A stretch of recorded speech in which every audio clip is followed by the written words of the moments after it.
Cinema actor Prakash Raj ఎరికే కదా మీ అందరికి. ఆయన కూడా శ్రీమంతుల్లా షేరికయ్యిండు. సినిమాలల్లా విలనేషాలు వేస్తాడేమో గాని బయట మాత్రం ఆయన నిజమైన హీరో అయ్యిండు. మాటలు చెప్పుడు కంటే చేసి చూపించిండు. ఇంతకు ఆయన ఎట్లా శ్రీమంతుడయ్యిండు, ఏం చేసిండు మన కోసం మీరే చూడండి. ఇప్పుడు ప్రకాష్ రాజ్ సారు మన తెలంగాణ రాష్ట్రం రుణం తీర్చుకుంటున్నారులా.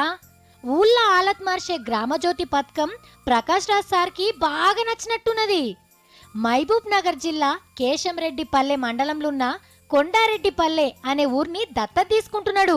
మన పంచాయత్ శాఖ మంత్రి కేటీఆర్ సార్ని కలిసి ఈ మాటిచ్చొచ్చిండు ప్రకాష్ రాజ్ సారు. ప్రకాష్ సార్ది మన రాష్ట్రం కాదు, అట్లని మన తెలుగోడు కూడా కాదు. అయినా మన ఊర్ని మంచిగా చేస్తానని ముంగట్టుకొచ్చిండు.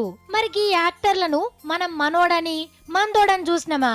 గందుకే మనసున్న ప్రకాష్ రాజ్ సార్ అసుంటోళ్ళు పెద్ద ఆలోచన చేసిండ్రు.